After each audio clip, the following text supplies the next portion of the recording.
cemetery. Oh, I see. See? So you're saying the funds that are generated by the town? Yeah, because I will have a special lease from the state on the theater. You already have. I will. Oh, you're trying to acquire it. Yeah.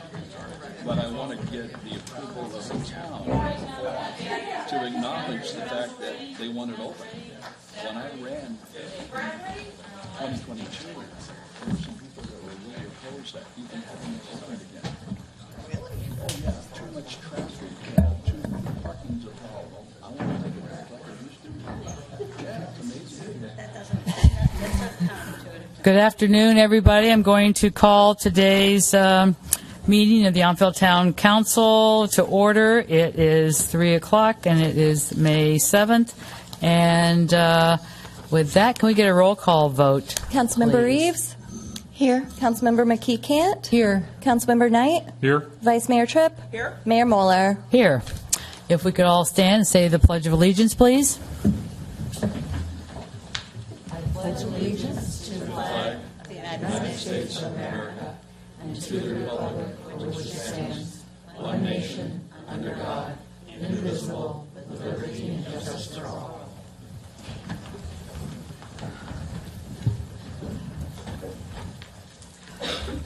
And now can I get, if there's no discussion, a motion and a second so we can adopt today's agenda? Move adoption. Second. Let me just do, okay, if everybody, all in favor, say aye. Aye. Any opposed, any abstain? That passes unanimously. Now it's time for council member announcements. Anybody have any announcements for today? Councilmember Reeves. I just wanted to make a short announcement about this Thursday. Picnic with a Vet is happening at the Heroes Cafe. It is all booked, but I just wanted to let the community know that we will be having these on a regular basis. And if you're interested, please call Irene Jenny at 925-899-9708, or you can reach her by email at Jenny, JENNYS, RUS, at att.net. It's a really fun activity for residents and veterans to get together and to know each other. And I also wanted to just make an announcement that Napa RCD is having a climate-friendly garden tour on May 18th from 10 to 4. There's a $5 charge, but you can go on naparcd.org/gardentour2024 and find out more about it. All right, thank you. And on this Saturday, so get your stuff out. On Friday night is our townwide cleanup days. You can put all that stuff that got wet during your garage sale, or you didn't sell at your garage sale, out on the curb, and they'll be by early to pick it up. And May the 18th is Art, Sip, and Stroll. So that is always a very popular event. I promise picture-perfect weather for that day as well. So we'll see everybody out. Councilmember McKee Can't. Thank you. On the heels of Art, Sip, and Stroll, I want to invite anybody to the art opening at the gallery, actually this Thursday, where the featured artist for Art, Sip, and Stroll, and I had his name up, and then my screen went to the budget workshop. So Chris Camarocha, something like that, but 4:30 to 6, and he's an amazing artist. We hope you'll join. Thank you. All right, seeing no more. Now we have 3 proclamations, and first I would like Sergeant Mike Malott, who's hiding in the back row, to meet me at the podium. And just so everybody knows, during our break between our budget meeting and our council meeting, Mike brought all of his friends, and we had a big pizza party, and it was a great time. So, friends is pretty loose.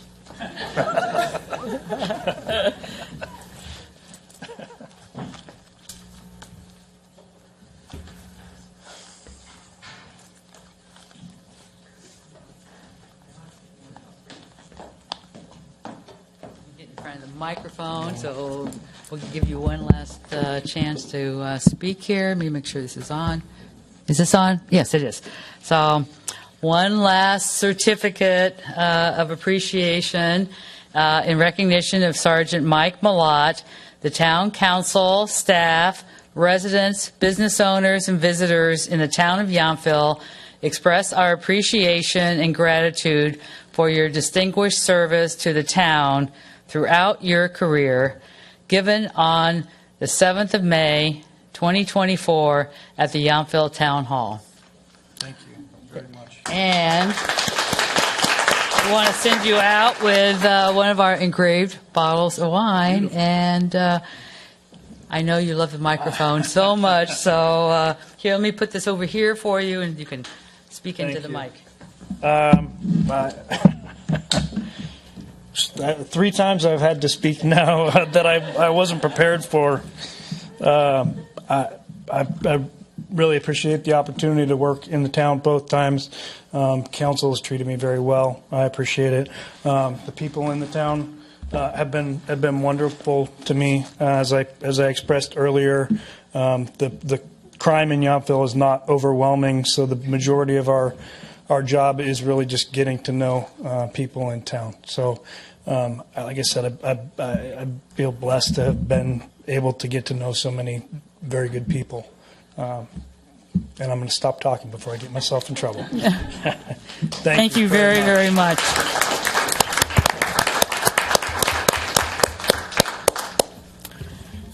I just want to say, Mayor, real quick, on behalf of town staff, Mike, it's been a pleasure working with you. I know everyone appreciates your partnership and your work ethic. And I also want to recognize James Baumgartner, who's also in the audience, who's going to be taking over the role as the town sergeant. And then we also have the undersheriff, and we have now Captain Thompson. Can I call you that now? Captain Thompson from the command staff that are here in support. So thanks to all of you, and good luck in retirement, Mike. And James, let's get to work.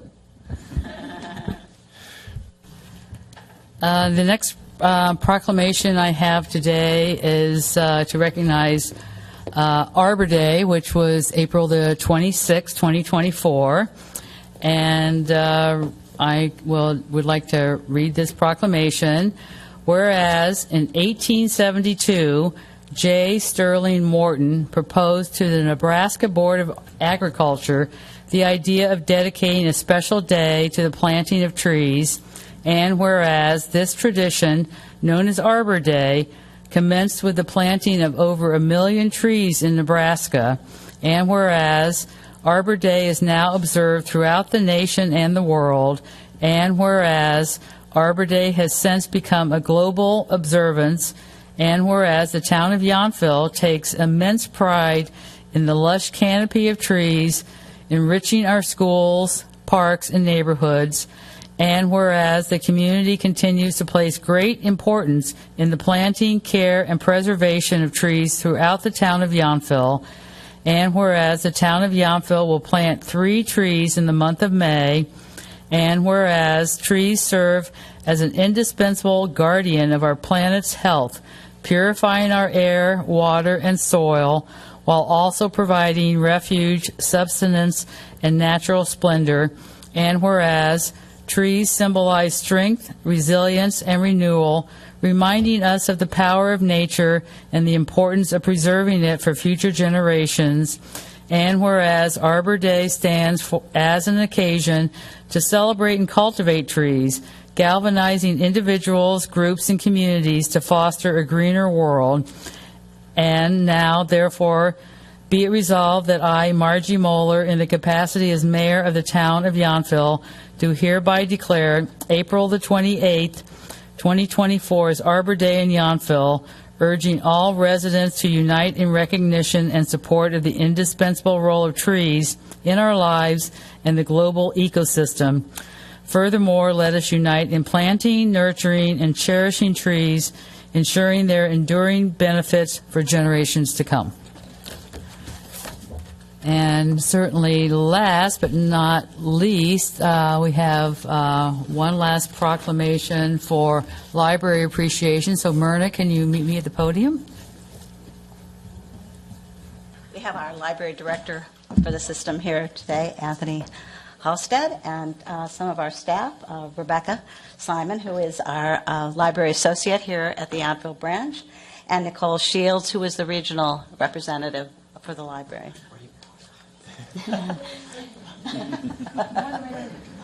I only recognize the director in his costumes for the parades. So you get in front of me over here, and that way I can read to you, and you can all get ready. I might make you say something too. So this is a proclamation for library appreciation. Whereas libraries serve as essential pillars of communities, offering accessible resources and fostering connection and inclusion among all members. And whereas Library Appreciation Week was celebrated April 7th through the 13th, 2024, with the theme Ready, Set, Library, which encapsulates the spirit of our library, showcasing the readiness to serve and empower individuals to explore, learn, and grow. And whereas the town of Yountville provides space for our library in the Yountville Community Center, the town's Park and Recreation Department staff work in partnership with library volunteers and workers to provide a reliable source of information and entertainment that satisfies a variety of interests. And whereas during the COVID-19 pandemic, the Yountville Library staff extended their support to hundreds of residents across the county by facilitating access to online library resources, addressing inquiries, assisting with vaccine registration, and offering guidance to individuals affected by the 2020 fires. And whereas the library offers a diverse array of programs and services, from book clubs to lectures, catering to the varied interests and needs of our community. And whereas adapting to the changing needs of the public, libraries are expanding their resources and continuing to meet the needs of their patrons, including offering internet connectivity for students and workers who have limited or no broadband access elsewhere. Now, therefore, let it be resolved that I, Margie Moeller, Mayor of the Town of Yountville, along with the Town Council, proclaim and recognize the importance of our library and its crucial role in the community. Residents are encouraged to visit the Yountville Library and enjoy the resources and services offered online and in person. So it officially goes to Marna David. So if you'd like to say something, and you guys just a couple words, Well, I just want to thank you for this proclamation, and I actually have a full report for you later in the agenda. So thanks again.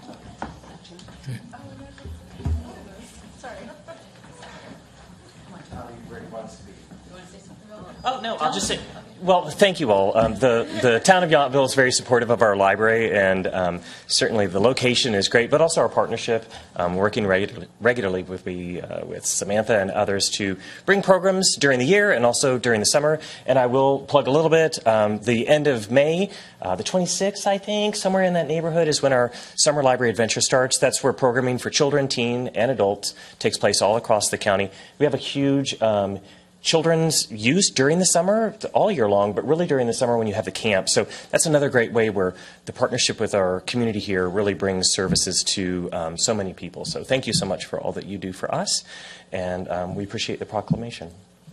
One quick photo op.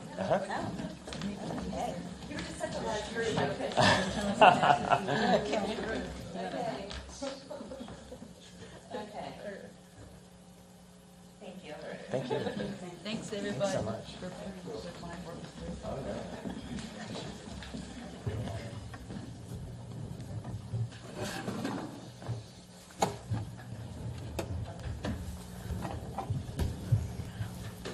Okay, now it is time for public comment. So this is public comment that is on anything that is not on today's agenda. Mr. Moore, you have public comment. Would you like to come up and address this at the microphone at the podium? Thank you. Most of you remember me probably in the mayor's election back in November. Can you speak into the, make sure the microphone's up? There you go. My name is Robert Moore.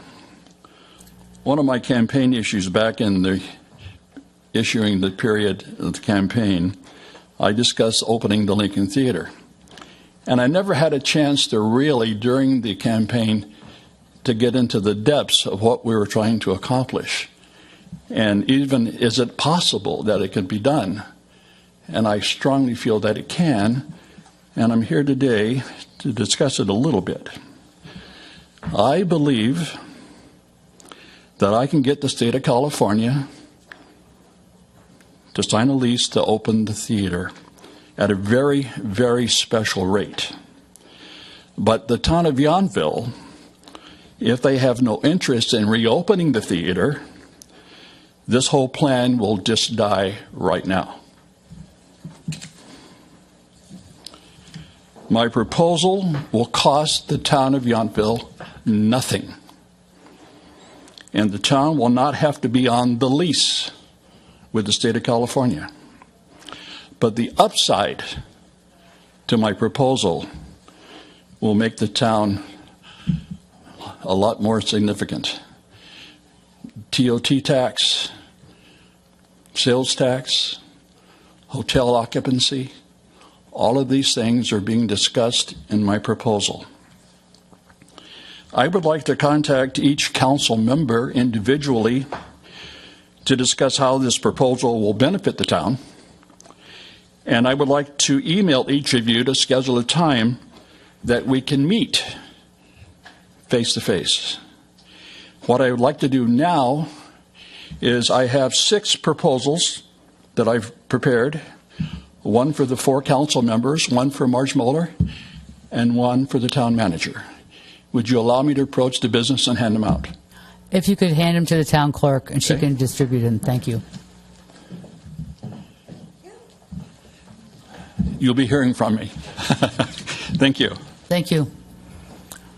Anybody else who would like to speak during this part of the public comment? And any people who got proclamations, you may stay for the whole meeting or you can leave at any time. Just want to give you a nice little exit ramp if you'd like.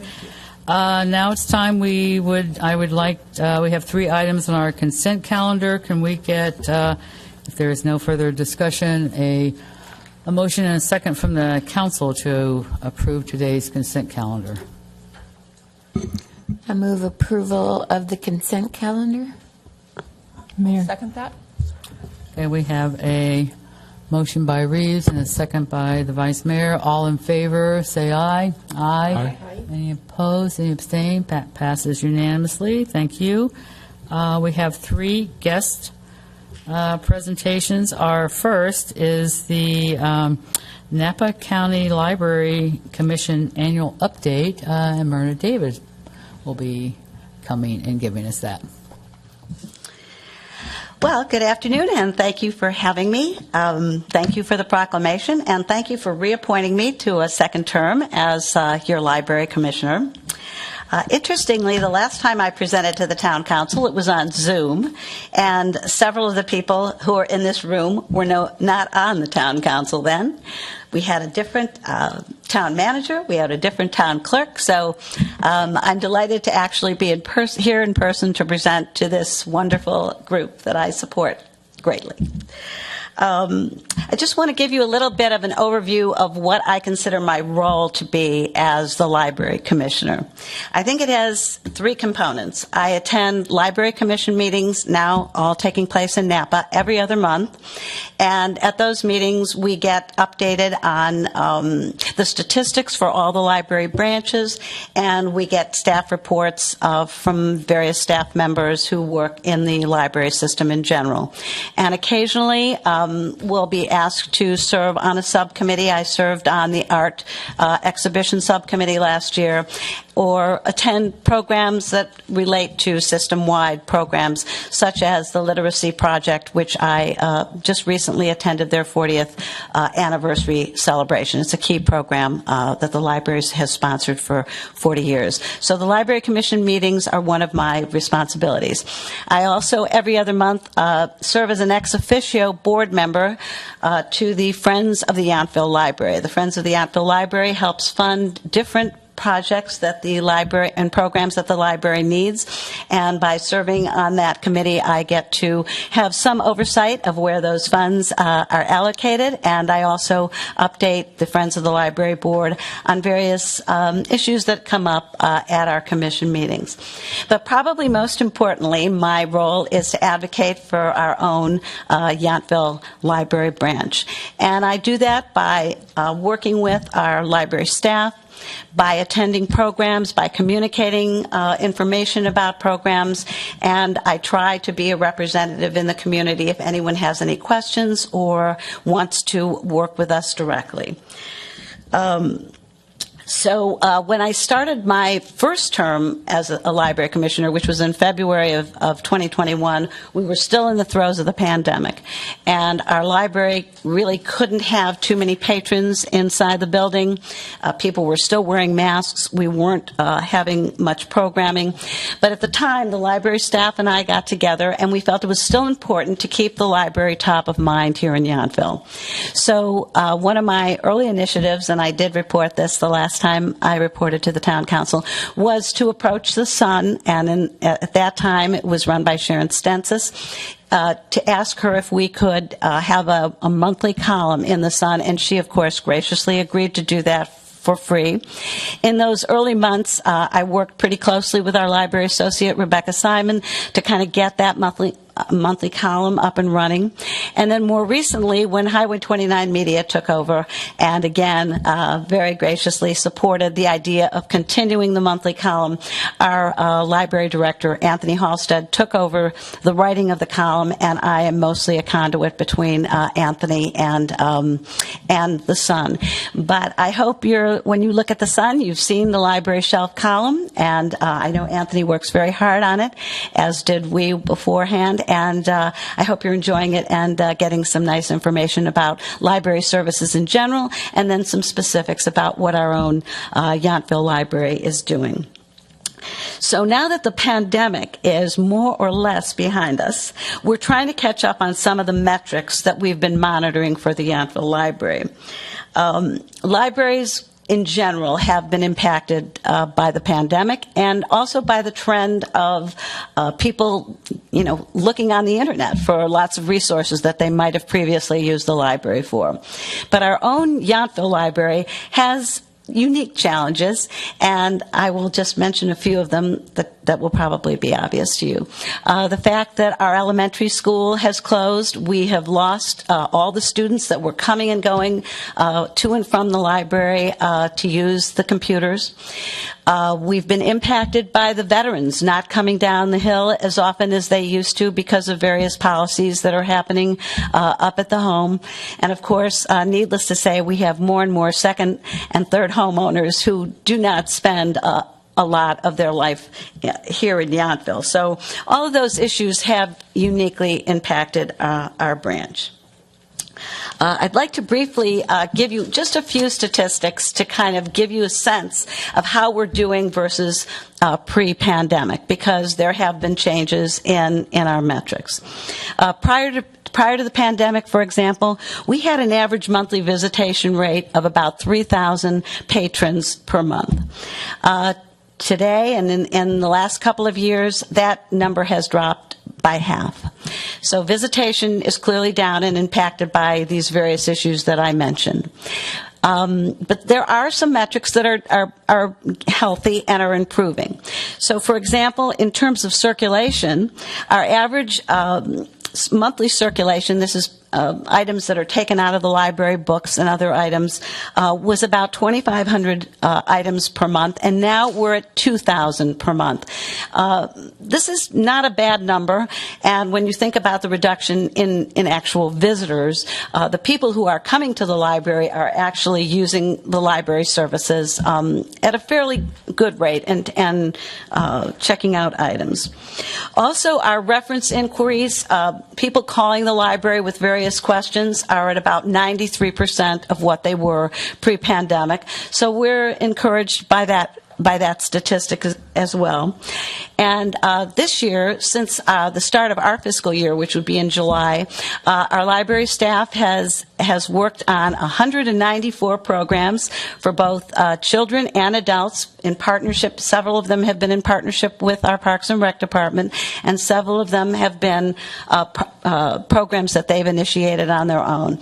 So while we don't look exactly the way we did pre-pandemic, I think we're feeling reasonably encouraged by the activity that's going on in the library, the trends, and our library director calls this the new normal. So it may well be the new normal.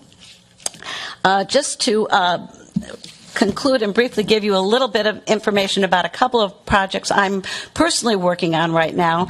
I took on the leadership of a small committee for Friends of the Yountville Library that's going to include Kelly Carter and Jim Young, and we are exploring the idea of doing some research about the library and specifically about Friends of the Yountville Library to find out what our citizens would like us to fund to enhance library services.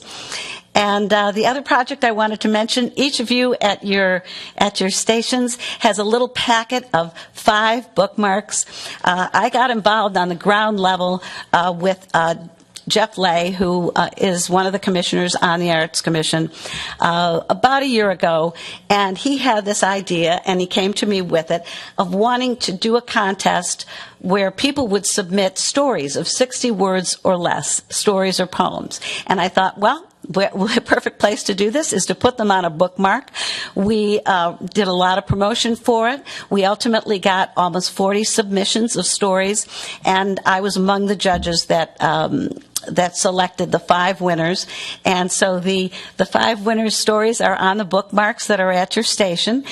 2 of the winners were actually Yountville residents. It was all anonymous, but it turned out that Dan Goodman and Jim Young were 2 of the 5 winners, and we were personally very delighted about that. And so we're going to be doing this program again this year. It was successful, and we're going to actually branch out into having a whole youth segment work on stories of 60 words or less.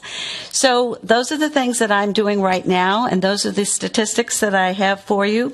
And I'd be happy to entertain questions or suggestions about how we can continue to make our community more aware and use the library more. And we can either do that now, or you can send me an email, or when you see me out and about, which all of you do, you can mention the library and anything you'd like me to discuss with you. So. Thank you. And we actually do have a question from Councilmember McKee Camp for you. Hi, Myrna. Thanks for the report. I'm wondering how the state budget cuts are affecting the Yountville Library. I would say they are not. They're not. The things that are on the chopping block are not really. Would you mind coming up? I want to make sure, just so it's being recorded so nobody can hear you. Thank you. No, not yet, because most of the things that they've been funding are services that we weren't really able to take advantage of. For instance, they put a lot of money into facilities for systems that had ADA or safety issues. We're really fortunate. Our building's really new, right? So that wasn't a factor for us. And then some of the other programs that they're looking at, there is one that's something we use, well, 2 of them. One is Alive Homework Help, so kids that are doing homework get assistance. That's a private company that we had before the state funded it, so that'll just be something we continue to fund with our own resources. And then another program that they created that would potentially impact us is our Parks Pass, which is a service where you can come in and check out a pass. We have about 100 of them at this point, so there's no wait across the system. And you can go to any park in the state, any state park, for free. So you could go, if you wanted to just drive 20 or 30 minutes, right? You could go to the Both Park that we have here, or you could go to Yosemite, and you wouldn't have to pay for it. That was meant to obviously open up doors to families no matter their income. And that program was set to expire. Actually, we attended something, so I'm hoping I'm not, one of our new commissioners mentioned that they have a connection to the state, and we hadn't gotten an update, and she said almost certainly that is going to continue, which frankly I think makes sense because it's state parks and a state program, so the cost is really minimal for them to continue it. But it was not in the governor's initial budget proposal, which certainly doesn't mean it's what would have passed in the end. It also sounds like it will just continue on at least for some period of time after. That's really the only program that we couldn't necessarily replicate on our own. So we're fortunate because our funding is stable. Just for those of you who are newer, I won't go into the minutia, but we're funded through dedicated property tax. So sales tax, which obviously we saw change so dramatically at the beginning of COVID for systems that were funded through a general fund or through property tax measures even, saw significant declines in their funding. We saw, frankly, an inverse, right? Property values increased dramatically at the beginning of COVID, and we're really fortunate, again, to have a piece taken off and dedicated to library resources. So that's a huge benefit for the town of Yountville and for the Napa County community at large. Great. I'm glad you're not affected because I know other towns are madly writing letters and I know, really trying to concerned save about- online programs. Correct, so. and we're super fortunate that that's just not been something that, for various reasons too, a lot of the state programs are meant to go to libraries that have fewer resources to begin with. Right. So those don't necessarily, we're not necessarily qualified to receive many of those at the beginning. Thank you, both of you. Vice Mayor Tripp has a question. Oh, Actually, I wanted to thank the librarians and the administration for such a good program, and Myrna for her passion and dedication. And hard to evaluate all the usage, but I'll say I talk to people who have kids who love bringing them to the Yountville Library, and neighbors for whom the highlight of the day is to walk down the street and go and read the New York Times. So it really fits a need. So thank you for your work and the library staff. I don't get in there that much, but I hear such good things. So thank you. Thank you very much. Councilmember Knight. I just wanted to say thank you again to Myrna for your report and for the library staff for being here. And thank you for these bookmarks. That's a great program. Thank you so much. Thank you. Councilmember Reeves. You're not through yet. I just wanted to thank you for your report and for all of your great ideas and activities. But I just wanted to mention that I went to last year's announcement of the winners, and this is such a great idea and great program. It's so inspiring and so accessible, and I think it really, really does sort of fit the mission statement of the library, right? To appreciate literary things, but also fit it on a piece of paper that's so small that actually says something. It's a great program. Well, thank you guys very much, and happy Library Appreciation Week month. All right. And now we have our Sheriff's Office, Mike Malott. One more time, you're up for your final Sheriff's Office quarterly report. I hope your next guy is ready to fill those big shoes you've got, Mike. Can't be much worse than I have. Thank you, Mayor, Council. I am Mike Malott, Sergeant with the Napa County Sheriff's Office, and I'll be presenting the first quarter public safety report for the town of Yountville for the Sheriff's Office. First quarter quarterly report. If we can go on to the first slide. Our overall activity statistics this quarter are pretty similar to last quarter. Calls for service, reports, arrests, everything is going to follow kind of a similar pattern throughout this report. But about the same as last quarter and down from same quarter last year, and down pretty good from summertime. Most of these stats are stats that are generated by calls from the public. And so I can only assume why they dip, but it's probably the same issues that the library's seen as fewer people in town brings fewer law enforcement calls. So the one significant area is the 2 arrests this quarter. Both are alcohol-related arrests. One was a DUI, and the other is a subject who got intoxicated at his workplace and caused a bit of a disturbance. If we can move on to the next. Our overall crime statistics for the quarter, again, they follow the same pattern. I think that's just coincidental because the number's so low, you can pretty easily jump out of that. I think you could have a quarter that would be kind of an outlier, but overall just low as they've consistently been. We did have one crimes against property, crimes against person incident. It's classified as a rape report. It's not technically, legally a rape report that involved the sexual assault that was an allegation of an inappropriate touching against a masseuse. That case, and I can't go into detail on that case just because of the nature of it. It was assigned to our investigations division, and it remains under investigation. Property crimes reports, again, similar to all the quarters that I've been here. We had one grand theft incident that was an AC unit that was stolen from a locked job site in town, a secured job site. There was no forced entry in general. That would indicate that somebody was familiar with the site. Unfortunately, we don't have an individual person identified in that case, but nothing else that we've heard of as missing from the site. Two petty thefts. One was our standard bicycle theft, which it seems like we have every quarter. It was a theft of bicycle parts. The suspect was located and the parts recovered and returned to the owner. And the other was a theft of prescription medication from an unlocked vehicle, unfortunately with no suspect information. If we can move on to the next slide. Traffic trends. There were, again, last quarter there were no collisions reported to us, and this quarter also no collisions reported.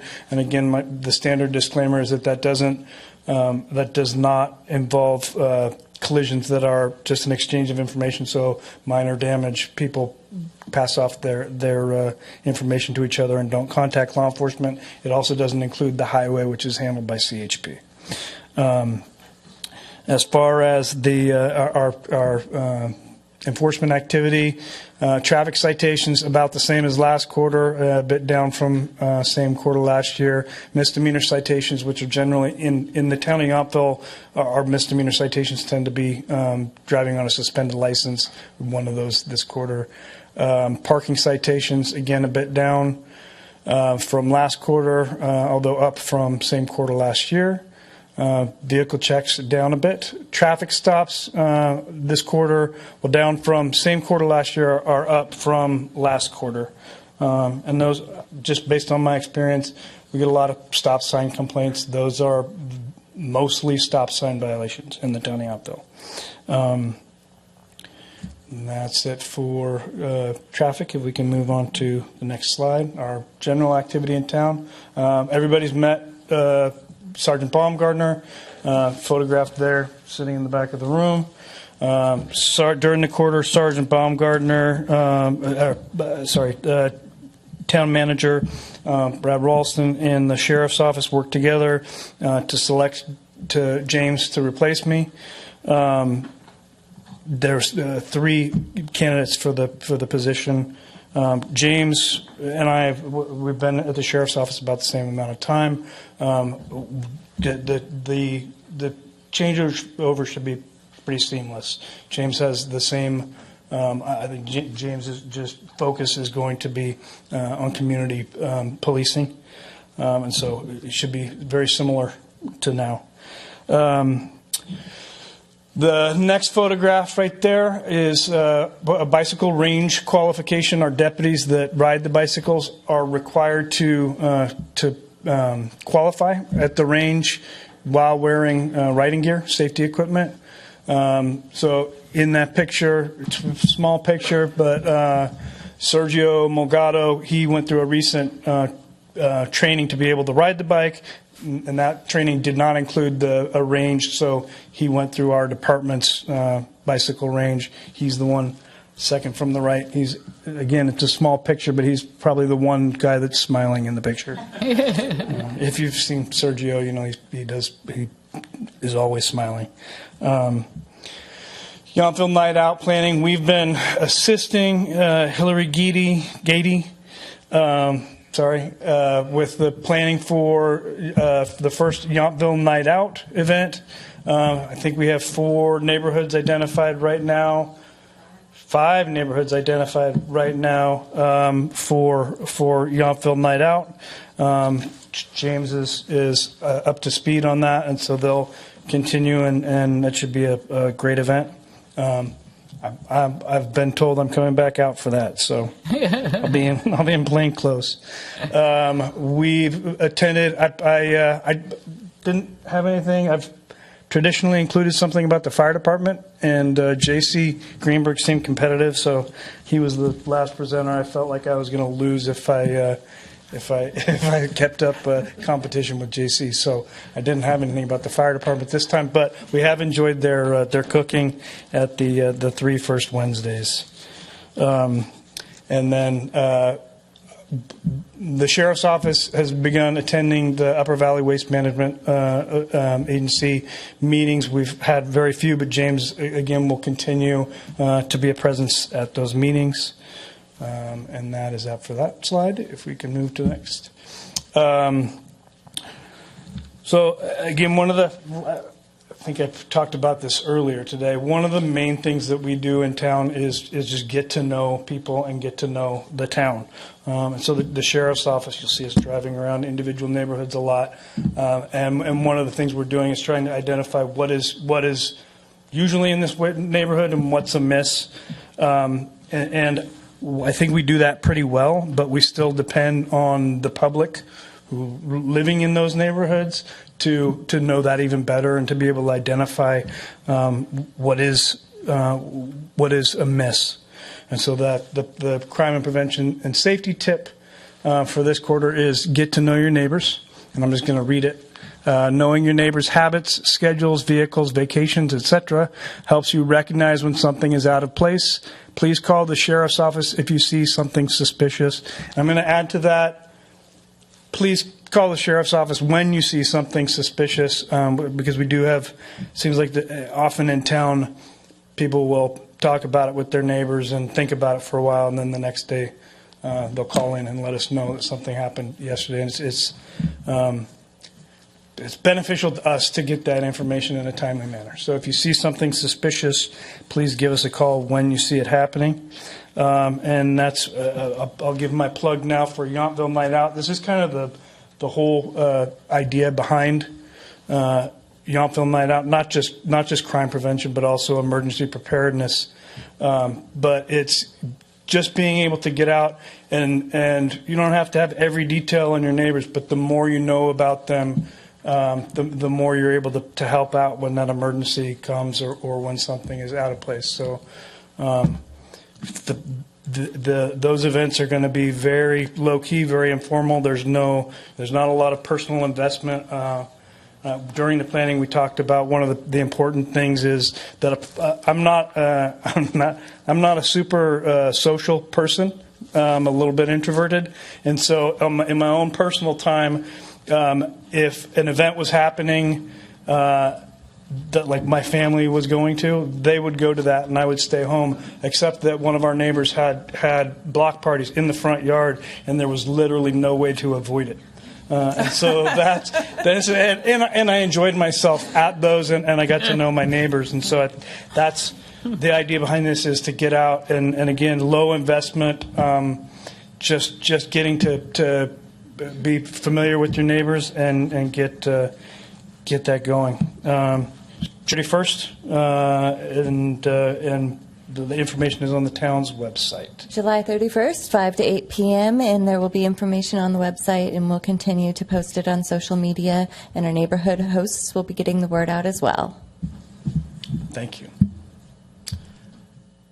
That's it.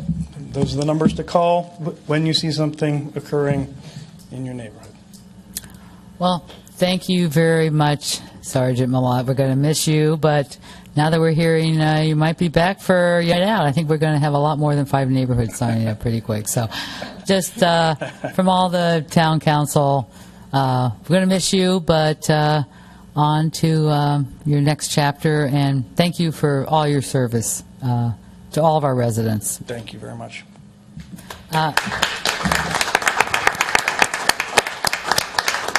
One more comment from Vice Mayor Tripp. I had a compliment and a question, so I'll start with the compliment. Thank you for your service. And we have low crime statistics, which I think is a tribute to all the service we get from the sheriff's office. Because if you look at how many vacant homes we have in Yountville, just because people don't live there, and you look at the amount of traffic of people coming into our town, and you look at the fact that we're right next to the freeway, it's pretty remarkable. And I think it's because of the visibility. So thank you very much. And I know you in particular are very visible. And then, so that's the compliment. The question is, and I can't let you leave without at least asking one maybe not hard question. But so Yountville has some Yountville-specific rules about parking, and I can't remember the number of hours, but you're supposed to not leave your vehicle not being moved for, I think it's 72 hours. But that's a Yountville-specific. It's not a California Motor Vehicle Code. It is. Oh, it is? Yes. Oh, so does the sheriff? Oh, it is. Okay. Yep. So that's actually a 72 California. hours is correct, is a California. Oh, okay. So does that get enforced as part of the parking? Or if we had a question, would it be you we should ask? Or, I mean, it's not a huge issue, but we do see some cars on our street sometimes that don't get moved for long periods. Yeah. As with many of the enforcement issues in town, we tend to focus on education before enforcement. And so that is not something that we specifically will go out and target without a complaint. Okay. And the complaint would go to you as and so generally a complaint just through me. I mean, it can be an informal, hey, I've noticed this. It can go through the sheriff's office dispatch line. However it comes to us. The main thing is that if there's a complaint, then that's generally when we'll focus on trying to resolve the issue. I will say it's not always something that goes quickly. It's not a quick process. If it was an emergency, we could probably make it go quicker. But in my experience, what we've done is we've gone and made contacts a couple of times, and generally the people whose cars are sitting there longer than 72 hours and who can't move them immediately, there's a reason why that car is sitting there, and so it's a matter of us kind of trying to mediate their issue and then but getting the problem resolved at the same time, and so. So you do it in a kinder, gentler Kinder, way, gentler, yes, but with the ultimate goal of getting the cars removed. Okay. No, thank you. Yeah. Okay. Thank you very, very much again. Thank you for all. everything.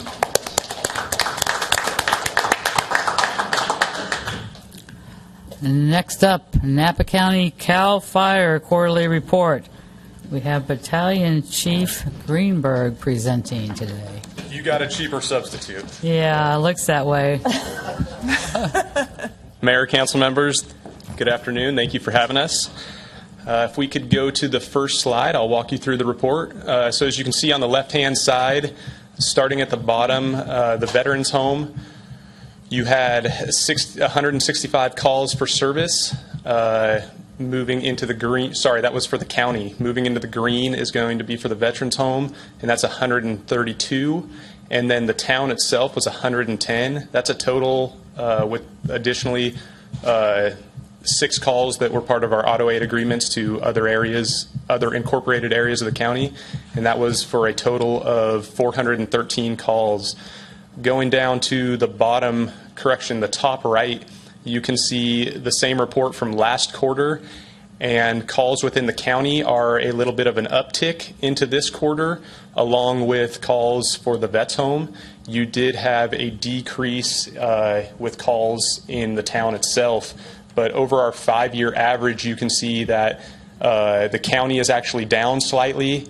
The vet's home is down significantly, and you do have an increase for the town itself, with the auto aid calls being roughly about the same for all of them. And we can go to slide 2, please. And this will be the breakdown of the town itself.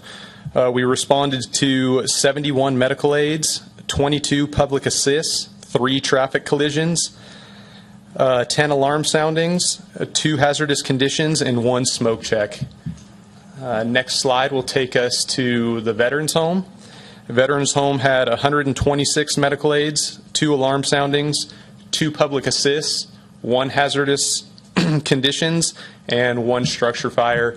Comes in as a structure fire is actually just an item smoking in a cigarette ashtray. So it came in as that. Wasn't that call, but that's what it's still logged as the report. And we can go to the next slide, please. Okay, here we have community training and prevention. So this quarter at the town center, Station 12 conducted fire extinguisher training, where the public was taught the proper use of a fire extinguisher utilizing the PASS acronym, which is pull, aim, squeeze, and sweep. Additionally, in this quarter, we did hands-on CPR, which teaches the public what to do in the event of a witnessed cardiac arrest prior to first responders coming on scene. And next slide, please. Okay, here we have photos that were taken. Station 12 responded to the Linda Falls area up in Angwin. This is a remote area of the county which is inaccessible. And the reason why this is important, this was a specialized rescue that took place, and the rescue that we have assigned here at Yountville services the whole county, but it has specialized equipment on it. A lot of the members of that station have the specialized training to be able to use it. They effected a rescue here for 1 patient that took a fall from the waterfall. The patient did make it, but your members here at Yountville were able to respond to that call and make a positive change at that scene. Okay, next slide. Okay, here we have a picture of a vehicle accident. It took place on Silverado Trail near Skellinger Lane. There were 2 vehicles involved. We only photographed the one. Several patients involved on this one, but not quite in the town, but something nearby that our units responded to. I believe this is the last slide in the slideshow, but a couple more things to go over with you guys. Oh, we got one more actually. Slide 7, please. Yep.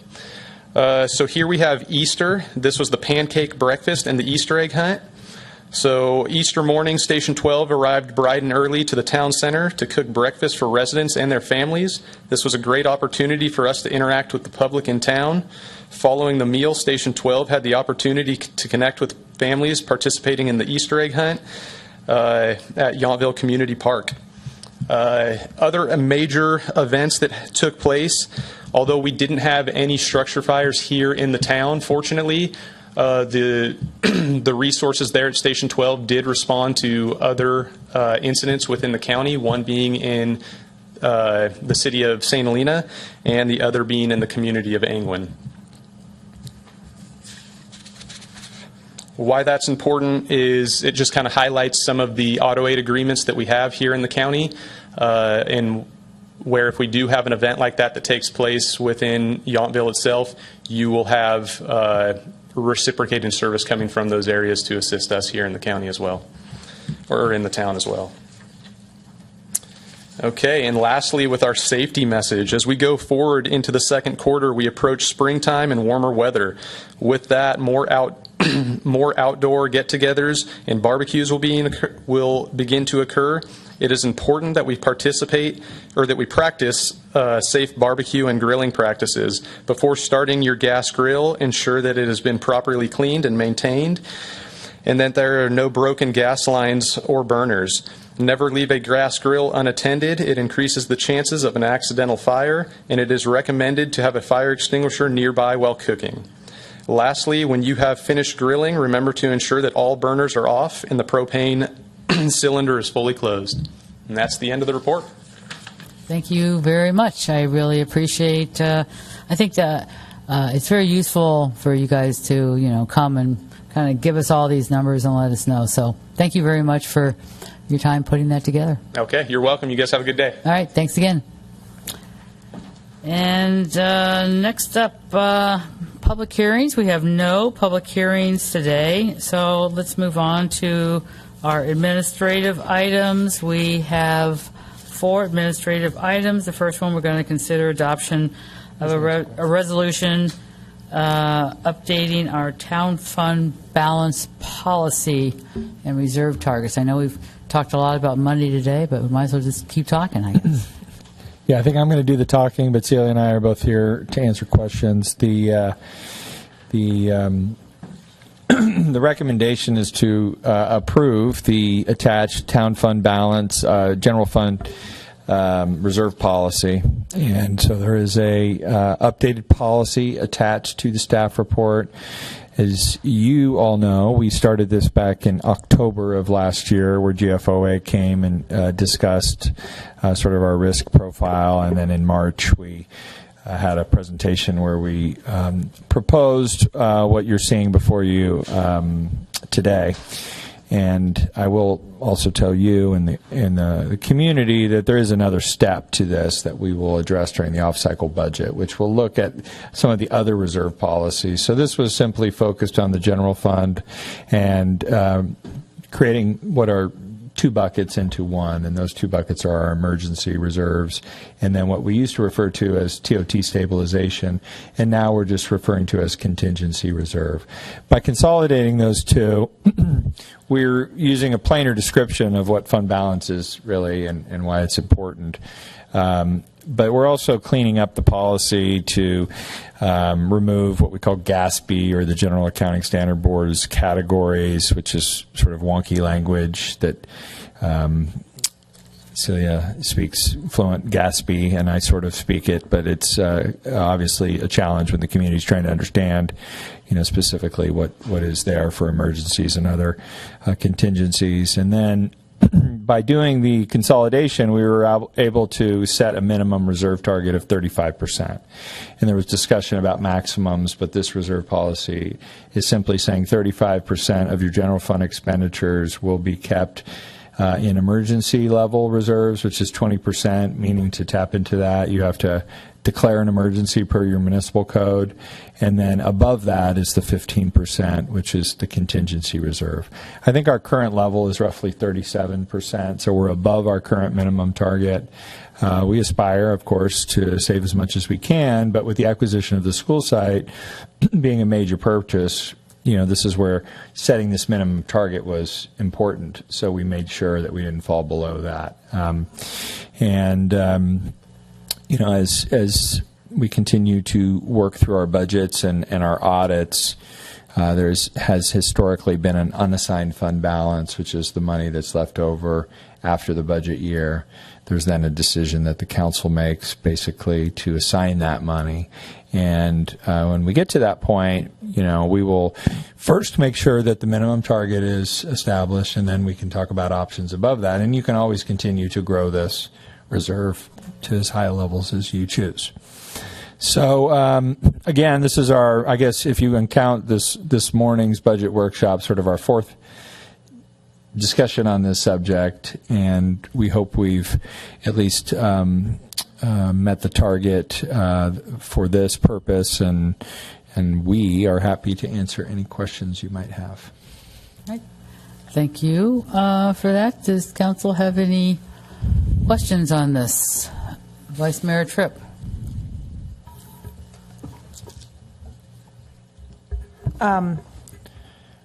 You're right. We've looked at this a lot since last October, but I wanted to thank you because I thought it was a very well-written policy that managed to incorporate a lot of different comments. But I liked the way you put it, that we had originally part of the problem between our 2 major reserves. So we had kind of a mismatch in denominators, and so now we have the same denominator. So I just wanted to thank you for that. And overall, I don't have any comments really. I did want to ask Celia a question about the funding, setting aside general funds under the category on the policy. It's called General Fund Leave Buyout Allocation. And I do understand, and the wording makes clear, this is for when you have somebody who's retiring. I believe this is for retiring or otherwise leaving who may have accrued a lot of leave. It's good to have some money set aside because it could be a large dollar amount. I wanted to clarify, though, this is different from, believe we have on our annual expenditures something in the neighborhood of $100,000 or a little more for leave buyouts. But I take that to be leave buyouts for current employees. This is not for leave buyout for current employees, correct?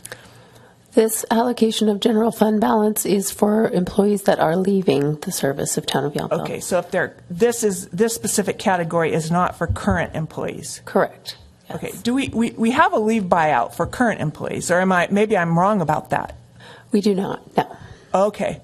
So the amounts that are in the budget under this category that I might see go into this fund. So if I'm an employee and I have some sort of leave, I can't, quote, cash it out as a current employee and still stay as an employee. We do have cash outs at the end of the year into salaries, full-time salaries. But we do have leave cash outs short of leaving service in Yountville, right? And on an annual basis? For administrative leave, yes, that is the only one. We don't have one. Okay, but this category that's mentioned in this reserve has nothing to do with that. Correct. This is for people who leave the service of the Town of Yountville. Okay, and what do we budget for current employees? Do you know in round numbers for leave buyout? I don't have that at the top of my head, but I could find out. Okay, thank you. See, no more questions. I would like to call for a motion and a second for our resolution. Ask for public comment first. Yes, thank you. Any public comment on this item? Seeing none, okay. Can we like to get a motion and a second for adopting resolution 24-4260? I'll move adoption of resolution number 244260, approving recommended updates to town fund balance policy and reserve targets. Mayor, I'll second. Okay, we have a motion and a second. We're going to do electronic voting, and we call for the vote. You can vote now. Okay. I got to move my little machine. It's been hiding.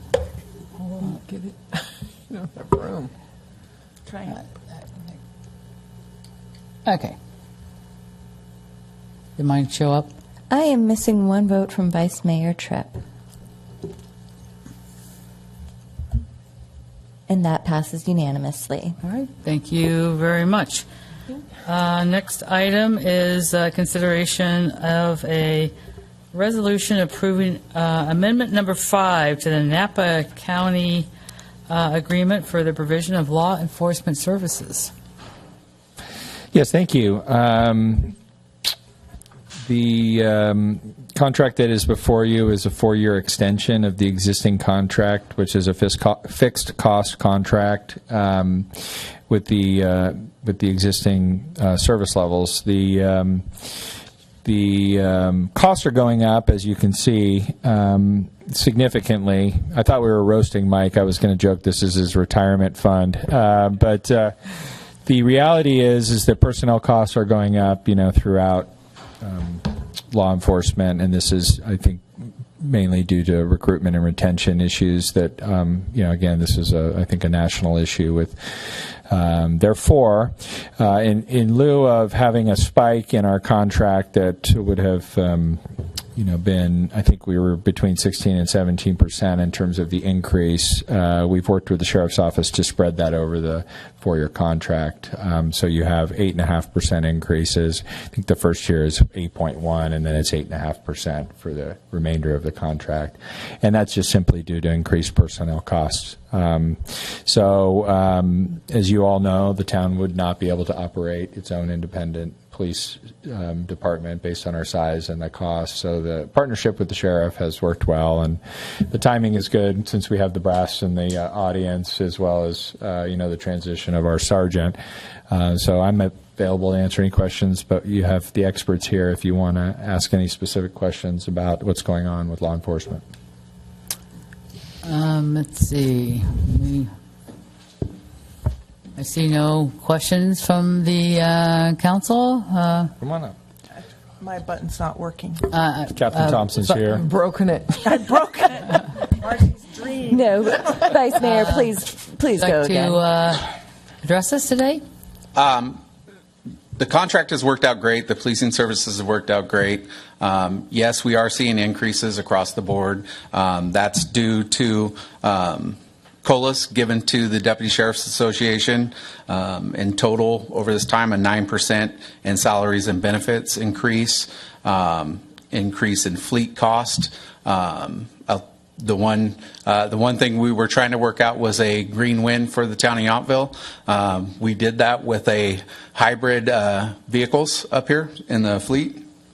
Excuse me. Insurance and liability costs have gone up over $1 million from last year, and retirement contributions significantly, almost up 30% in the last year. So those are the increases. We will continue to serve the residents of Yountville with the highest quality law enforcement around. Best sheriff's office in the nation, but that's just bias. Any questions? No, thank you very much. We do have a question from Vice Mayor Tripp. Oh, why don't you go ahead, Eric, and then I'll ask my question. Councilmember Knight. Thank you very much. I just want to thank you, and noting, I know the town manager had mentioned that over these negotiations, we appreciate the fact that the sheriff's department agreed to kind of have an equal split of these expenses over 4 years, because it's helpful for us as well, and especially with our recent purchase. So thank you for your service and for the flexibility negotiating. You're welcome. And I think the negotiations worked out really well. The sheriff's office loves being here. Thank you. Okay. Thank you very much. Vice Mayor Tripp. So I had a really simple question. This doesn't anticipate any change in the staffing levels or anything under the contract for Yountville, or does it? No, ma'am. There'll be no change in staffing levels. You're still going to have, you'll have Sergeant Baumgardner, Deputy Vinoy, Deputy Moore, and Deputy Mulgado. Okay, thank you. And we do enjoy really excellent service, so thank you. I love hearing that. Before you go, I have one more question. Councilmember McKee-Cant. Hi. So in discussing the increases that we're seeing with your agency as well as CAL FIRE that we experienced last year, I want the members of the public to know why when we go through budget meetings, we are so cognizant of Yountville's fiscal responsibility. We see your prices going up for good reason, for insurance and retirements. We understand it, but fiscally, it is concerning for all of us. In talking this over before session with our town manager yesterday, we talked a little bit about the possibility of true-ups based on time in the field where you're used for other cities or the county. Are those on the table at all? Or I know we talked about the fact that the sheriff's office is understaffed regionally. The opportunity to, I guess, loan officers at the discretion, I think, of the discretion of the sheriff would be to, if our staffing levels got extremely low, one of the deputies would come out, and then we would true up at the end of that fiscal year.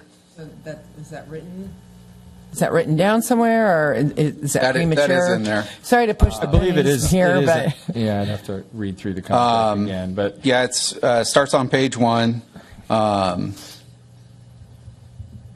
And goes into under section 1. Okay, so we're fortunate to be slow at night, but would you like me to read that section to you? No, as long as it's there. It's there. There's no other discussion. Mayor, I move that we adopt resolution number 244261, approving the amended number 5 to Napa County Agreement 170880B for provision of law enforcement services between the county and the town. I'll second. that. Oh. I second that motion. Okay, we have a motion and a second. Now we can all vote.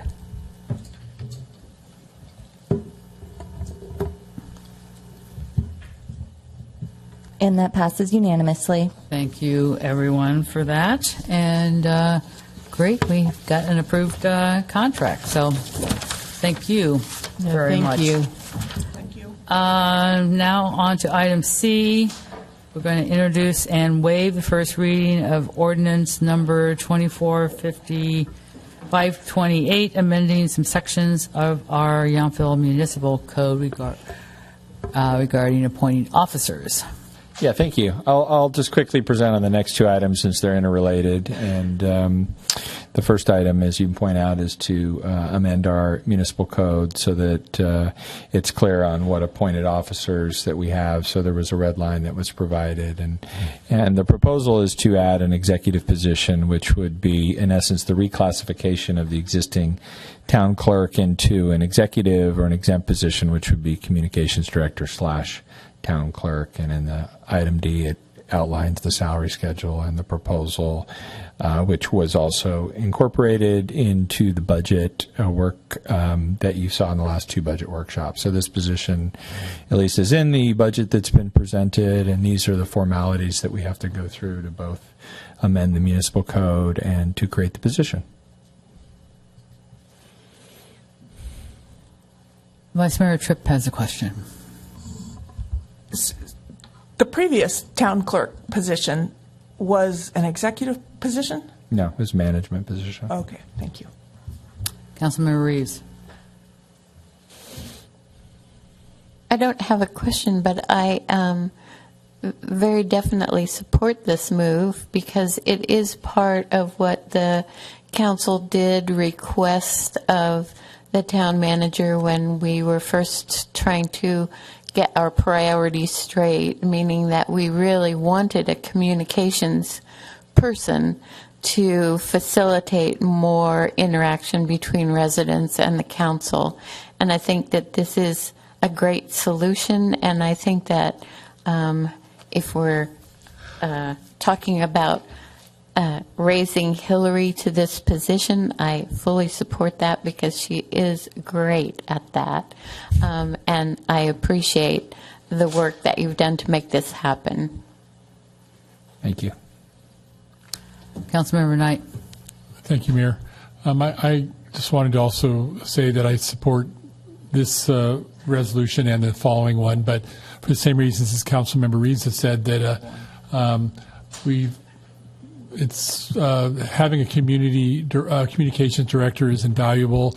To date, what we have seen from the work from our hopefully our future communication director and town clerk has been exemplary and wonderful, and so we look forward to some great work in the future. So even in a small town, having someone focusing on communication is important. And so I do support that.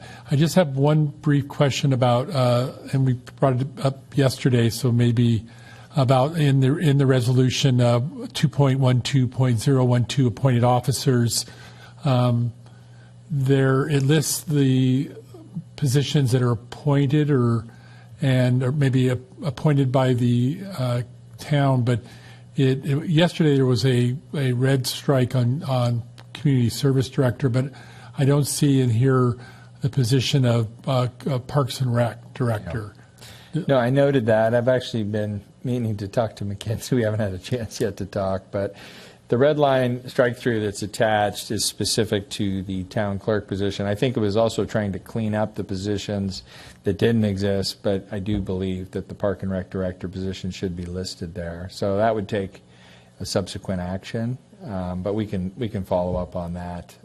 So adding to our motion now, it's a little bit more about a longer process for you to Municode change, or could we just add that to our motion to approve? Well, since the ordinance isn't being approved at this one, we're just introducing the first reading, then we can, if staff understands the direction, we can change that and present that to you for adoption at the next meeting. Okay, good. Thank you. Councilmember McKee Kent. I do not think that we can discount the importance of communication as the town of Yountville. When we go through the good things and when we go through the challenging times, whether it's water, power, emergencies, or fun things like Night Out, having that continuous voice and a go-to person. I know over my 2 years on council and before that, the Arts Commission, I've grown to trust Ms. Gayday and what she says and her diplomatic style of delivery. And I feel the community does too. And even during the power outages when people were frustrated that they maybe were checking next door and not getting things in a timely way, you had a solution of, all right, let's do it at specific times. I mean, you're always thinking ahead of the possible problems, and I think I know we need that voice. So thank you, and congratulations, hopefully. So with that, last, would you like to introduce and waive the first reading? Would you like to make that a What's motion? that? Can we open for public comment before we? Okay. Any public comment? Nope. Okay. So I would like to introduce and waive the first reading of ordinance number 24-528, amending sections 2.08.030A and, do I need to read all these? 2.12.010 and 2.24.010, and adding the documented sections to the code. And also a friendly motion to Very friendly change- motion to adopt the resolution number 244262 approving reclassification of the town clerk position to communications director / town clerk, including the new job description and the salary range. That one's separate. I was just going to make a friendly motion that we approve the change that can be implemented by staff, and they can bring it back for the final reading. So adding the Parks and You'll accept that to your motion? I will. Okay. I think it'll Can I be get a good. second? I'll second. Okay. And now we're going to vote. That's okay.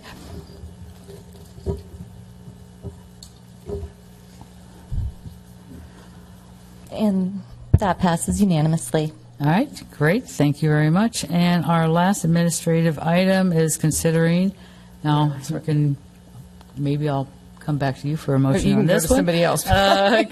We're going to consider adoption of a resolution approving reclassification of the town clerk position to communication director. And Brad will also lead us in this discussion. That's what I presented before. So, as you can see, there is, and we're not talking about a person, we're talking about a position today. For us to talk about a person, we're going to bring a contract back for your consideration. So this is the position. The salary range obviously was done based on the information available in the staff report. So happy to answer any questions on that. Seeing no questions from the council, do we have any public comment? Seeing no public comment, I'll bring it back for a possible adoption of Resolution 24-4262. Ready to make the motion. Okay, Councilmember.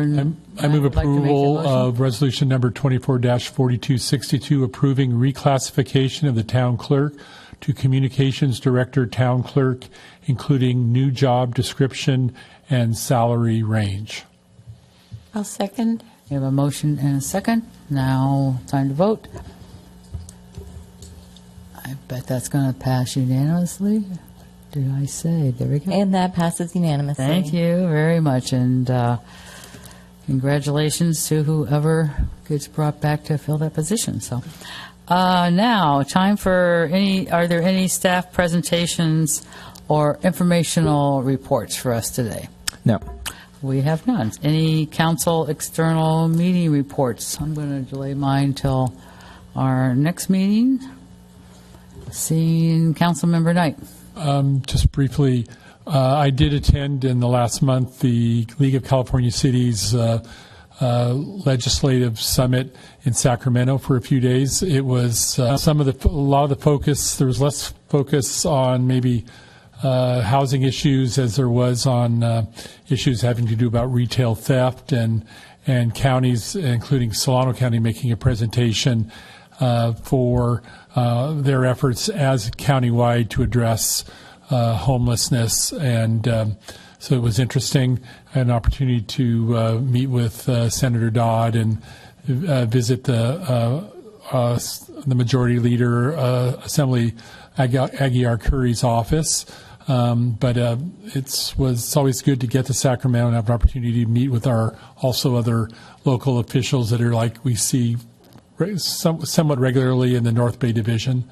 And so I did attend those workshops on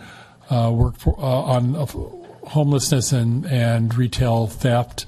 The league annual conference is in October of this year, and this time it'll be in Long Beach, where there's generally a lot more subject areas to attend that sometimes are a little bit more relevant to the smaller rural communities too. So it's always good to get up there and to meet folks in Sacramento. So. Okay, let's see, no more. Can I get a, there is one more. Councilmember Reeves. Okay. I just wanted to say that I attended several Earth Month, Earth Day events. The first was on April 23rd, Napa Schools for Climate Action. They premiered a film on climate restoration because at this point we're not going to meet our 1.5 degree target of lowering the temperature or, keeping the temperature at bay because of CO2 emissions. It's now, at least the students were proposing that it's now time to jump over that line in the sand and start talking about climate restoration, meaning developing more technologies that will take CO2 out of the air. And at the same time that they showed this film, they were also getting signatures to send a proclamation to the President of the United States asking him to take action on behalf of the future of the world, right? These young people are feeling the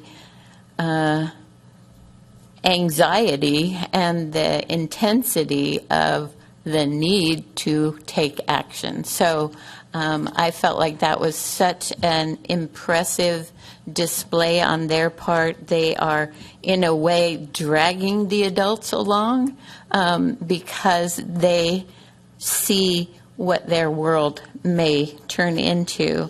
I also attended on the 27th the Napa Climate Now Innovation Showcase, which just had on display electrification options, heat pump, and all of those kinds of items that you might be able to swap out your current natural gas using appliances, and talking about rebates and low-cost loans and grants and what kinds of companies were available to do that assistance for you and to even give you evaluations of what your home is doing right now and what it could do with altering some of the things that you use currently. And even PG&E has a program to borrow an induction burner to just test it out without any kind of change in your actual physical structure, but that you can see how it operates, see what you think, and make the change when you're able to. I thought it was a great kind of an option. And you can go to pgne.com/induction loaner and sign up for one. And then on Friday the 3rd, I went to an all-day seminar sponsored by the Napa Community Foundation, and it was a science of climate change with Andrew Isaacs, a professor at UC Berkeley School of Business. He teaches climate change science to business majors who will go out in the world and benefit from having that in their consciousness that things are what they are and what we can do to change things. And this was a 15-week course kind of distilled down into a one-day seminar. And he said, well, most business people will come up to him and say, well, in 15 minutes, what can you tell me? And so his answer was, reduce fossil fuel use, electrify everything.